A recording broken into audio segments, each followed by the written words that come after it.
Bueno, regresamos entonces a lo justo con Carolina Guamán Ollage. Carolina es prima, pero casi hermana, siempre digo, de Dora Ollage porque se criaron juntas. Y Dora fue asesinada por el grupo Colina cuando la sacaron de, de, su, de su habitación en la Universidad La Cantuta, ¿no? Y junto con sus compañeros y un profesor fueron eh, asesinados por estos individuos que, bueno, ahorita en estos momentos ya se anuló la sentencia de Yestein, lo que implica que se va a esperar otra sentencia y, y bueno, entre otras personas el que Alvarado Pinto, no me acuerdo cómo se Pinto apellida. Cárdenas. Pinto Cárdenas, perdón. Va a tener que regresar, ¿no? A prisión.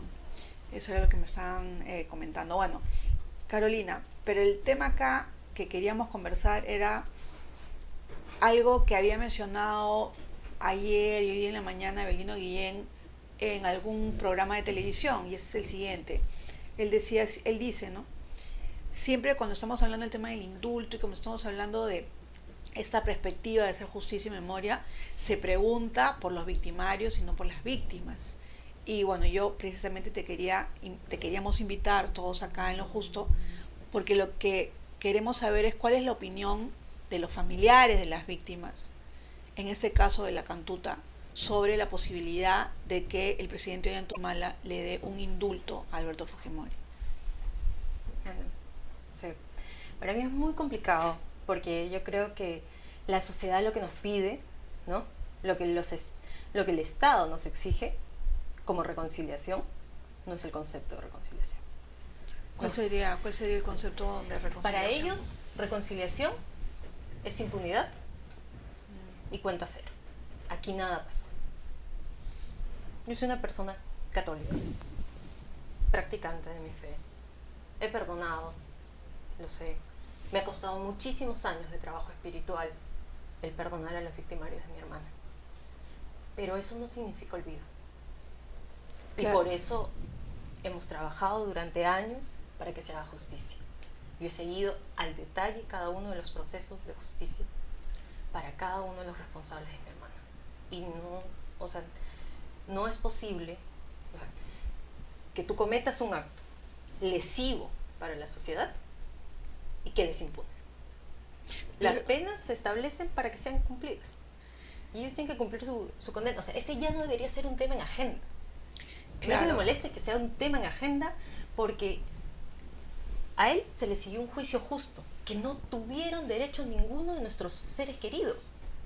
Claro, y fue sentenciado. Él siguió un proceso, fue sentenciado, se le encontró culpable y no es un invento.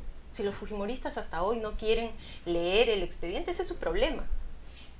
Pero que lean ahí. Lo que pasa es que quieren... A ver, quiero ponerme como abogada del diablo porque, o sea, es que nosotros tenemos una posición, pero, por ejemplo, uno de los asuntos que básicamente se dice es, miren, o sea, ya, Fujimori sí está sentenciado, Fujimori tiene una pena y ha estado no sé cuánto tiempo en cárcel, y entonces se le va a dar un indulto humanitario, que no es lo mismo que un indulto normal, y un indulto humanitario porque en verdad se encuentra en una situación, digamos, de una enfermedad terminal. Pero la primera condición para pedir un indulto es pedir perdón. Es decir, acepto que hice mal, que cometí un acto lesivo y por lo tanto, por la situación precaria de salud que tengo, pido, estoy arrepentido de lo que he hecho. Claro. Y por favor, déjenme acabar mis últimos días en mi casa. El señor Fujimori no está arrepentido. Eso es claro. Pero toda esta patraña que están haciendo los fujimoristas hoy es porque a mí me parece, escuché a la ministra de Justicia, y de verdad me pareció indignante que esta mujer dijera, pero ¿para qué vamos a abrir más expedientes de extradición de Fujimori? Si ya, o sea, su condición carcelaria no va a cambiar. Sí, yo sé que no van a aumentar los 25 años, pero Fujimori le debe 1.300 millones de dólares a las Fuerzas Armadas. Claro, exactamente. Sí, o sea, ese dinero lo tiene que devolver. Y claro, aparte debe pagar todo lo que hemos gastado como Estado en seguir procesos de justicia a una mafia. O sea, ¿cuánto crees que nos cuesta? Transporte, jueces, fiscales, cada uno de los procesos. ¿Dónde está ese dinero? O sea, los fujimoristas quieren mover por el lado humanitario, yo estoy. No hay una cuestión humanitaria, digamos. O sea, de ese lado. Es simplemente que ahorita no quieren aceptar el proceso de desfalco de las Fuerzas Armadas. Ya, porque claro, ellos fueron sus grandes aliados. Claro, por supuesto, que es lo que se vendría, digamos, con la, digamos... Con el siguiente paquete de extradición de que debería extradición, ¿no? Que tiene que ver con el tema de los diarios. ¿Dónde está ese dinero? Son 1.300 millones. ¿Nuestros soldados? ¿Cómo están? ¿Cómo están sus hospitales? Y Carolina, pero en relación con la posibilidad, ¿tú crees verdaderamente que hay una posibilidad real desde la perspectiva del gobierno? O sea, por ejemplo, acabas de mencionar este comentario de la ministra, ¿no? De Justicia. Pero, ¿tú crees que verdaderamente... A mí lo que me parece preocupante es que el señor Humala no tenga la suficiente capacidad para decidir que este no es un tema de Estado. Que es un tema... Este no es un tema que debería estar en agenda. Yo no entiendo cómo se pueden gastar horas, ¿no?, hablando sobre ese tema, claro, habiendo tantos problemas reales que el país tiene. Bueno, lo que pasa es que obviamente es un tema que polariza y es un tema que de alguna u otra manera es un paquete, digamos, de la fuerza del fujimorismo en el Congreso, ¿no? O sea, hay un asunto político. Eso es, por ejemplo, hoy día el ministro de Educación les decía a todos los profesores, todos los que hoy día no han ido a trabajar, por si acaso se les va a descontar. ¿Quién le está descontando? A Kenji, a Guinaga, a Chacón, a Marta Chávez, por paseándose por todos los programas y no trabajar. Son mis impuestos. ¿Por qué están...? O sea, ¿qué hacen? Claro, bueno. ¿En qué trabajan? O sea, que me digan qué cosa hicieron todos estos meses. Si desde que están en el gobierno, su único tema de agenda es el indulto. El indulto. O sea, pero no se puede gastar dinero en eso. Entonces, mejor que lo donen para la Teletón.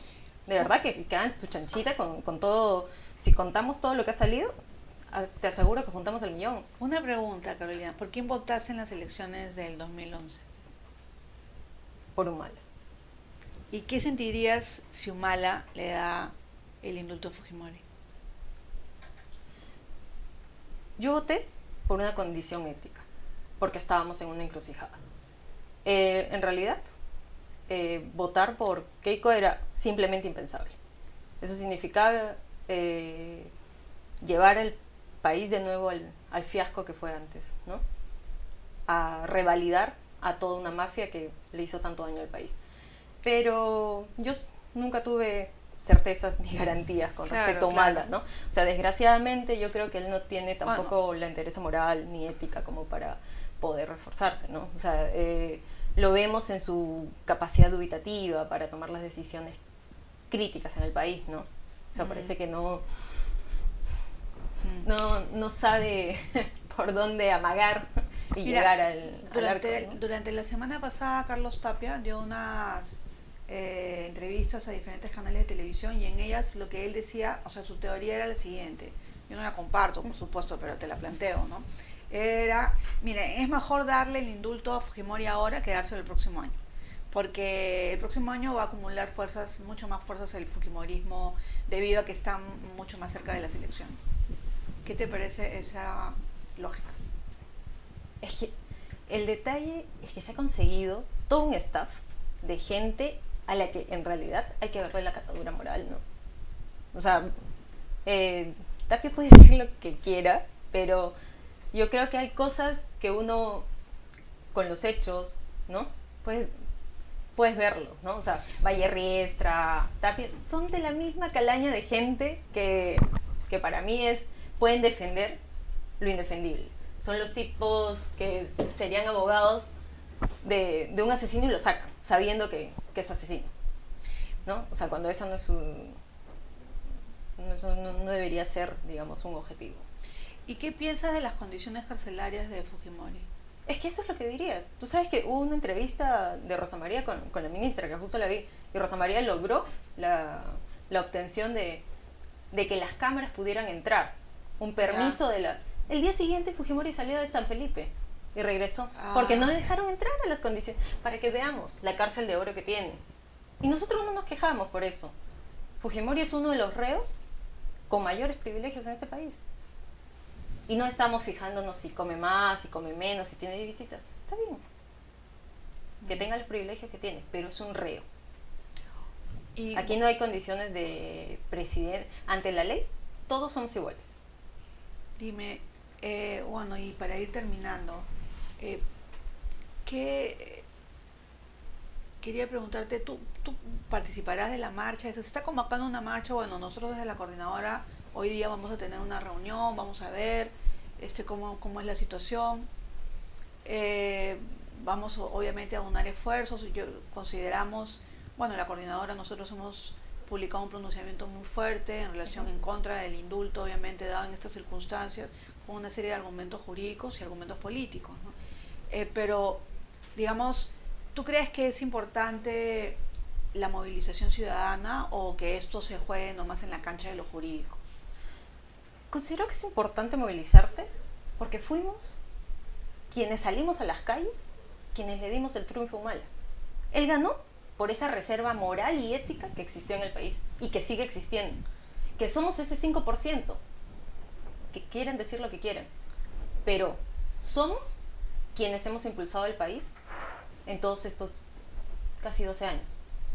Carolina, para terminar quisiera hacerte una pregunta un poco más personal. ¿Cuántos años tendría Dora en este momento? ¿Y qué era lo que estudiaba ella? O sea, quería que me cuentes un poco sobre su historia más personal, digamos, ¿no? Que no sea solamente un nombre nada más y una foto, ¿no? Dora tenía 20 años el día Ya. que decidieron ejecutarla sin ningún juicio. Estudiaba educación inicial. Toda su vida se dedicó siempre a hacer labor social, porque éramos personas muy participantes en la iglesia y a ella le encantaba hacer teatro con niños, cosas que coincidentemente nuestras vidas Sí. se han ido enlazando a lo largo de los años, ¿no? Entonces, ella era una persona muy creativa. O sea que muy, ella, muy ¿cuántos bonita. años tendría ahorita? 40. 40, claro, murió hace 20 años. Uh-huh. Y ella era mayor que tú. Sí, este año cumpliría 41. Ah, y ustedes, bueno, claro, tu mamá, doña Carmen, siempre es una persona muy valerosa y muy persistente, y también tu tío, ¿no?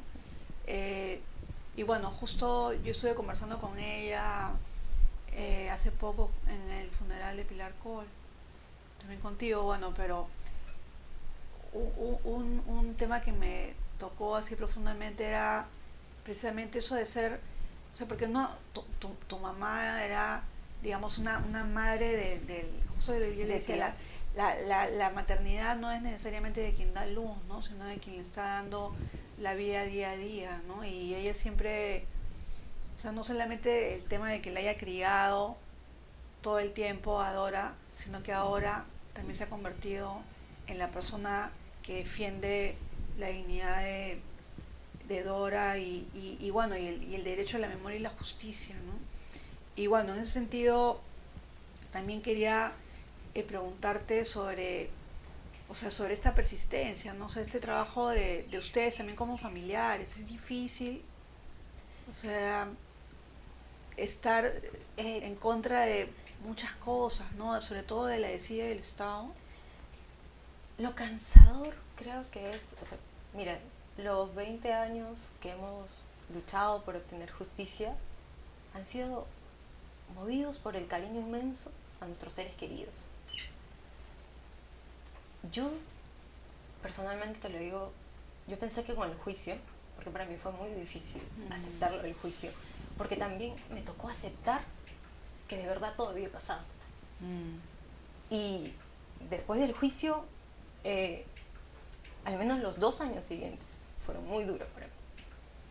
Claro, porque tú pensabas con el juicio termina todo, se acabó. Claro, no, sí. O sea, Pero se hace también, o sea, era justicia. como que nada de esto pasó, ¿no? O sea, o piensas que, digamos, sigues en un sueño, ¿no? O en una pesadilla, pero finalmente las cosas habían sucedido como tal, ¿no? O sea, el juicio te sienta a decir, a establecer verdades, ¿no? Y se establece cómo se realizó el operativo, Claro. cómo sucedieron, Sí, cuáles fueron las motivaciones para que ese operativo se realizara, que es lo espantoso, ¿no? ¿Cuáles fueron las motivaciones? La avaricia, el dinero. Cada uno de esos operativos estaba presupuestado. Sí. $100,000 a cada uno de los jefes y 50,000 a cada uno de los operativos. Que al final se lo robaron solo los grandes mandos, sí, es cierto. Esas cuentas doradas de Bari Hermosa son las cuentas robadas de cada uno de esos operativos que armaron, no para una búsqueda antisubversiva, sino para llenarse los bolsillos. Esas partidas presupuestales de los decretos secretos supremos. Y por supuesto todo eso está vinculado también con el tema de que, como tú dices, o sea, que es tan difícil que se haga la justicia en ese país, ¿no? Porque después de una sentencia, y después de una sentencia en primera instancia, en el caso de la sentencia infausta de Biesen, digamos, se ha tenido que recurrir a los tribunales internacionales para... Claro, o sea, nadie habla de la vida embargada de nosotros como familiares. Y te piden una exigencia mayor a esa, ¿no? O sea, dices, pero ya, o sea, las cosas terminaron, y ahí deberían terminar. O si no, vamos a tener que sacar a todos por pena de la cárcel, ¿no? Exactamente, claro. Imagínate, entonces, mañana te presenta Abimael y va a decir, no, Lucanamarca no, en realidad, ¿sabes qué? Fue un mal paso. O sea, ese tipo, ¿no? Fue un exceso, también nos va a decir. También, o sea, es que esa es la teoría. Ese es el horror, ¿no? Que ahí dices, o sea, por Dios, este tipo de gente tiene que estar en una prisión. Bueno, nosotros lo establecimos como sociedad de que ese es un sitio de reflexión para los actos lesivos, tenemos que respetarlo, ¿no? Bueno. Entonces, y él está ahí por las cosas malas que hizo. Las cosas buenas no cuentan en un juzgado. Claro, bueno, definitivamente. Cuenta solo lo que hiciste mal, porque uno solo va a la cárcel por lo que hizo mal. Lo otro, que rece su rosario, yo también. Carolina, muchas gracias por estar aquí con nosotros ahora y bueno, Gracias vamos a estar obviamente en la lucha por el tema de la justicia y bueno, en contra de un indulto verdaderamente político y mucho más interesado en los cálculos que en la memoria y en la verdad, ¿no? Y bueno, lo que sí también quisiera invitar a todos, si es que pudieran participar de la marcha del viernes a las 5 de la tarde que va a comenzar en el Campo Marte. Y bueno, vamos a ver a dónde llegará, todavía no está definida la ruta, pero a las 5 de la tarde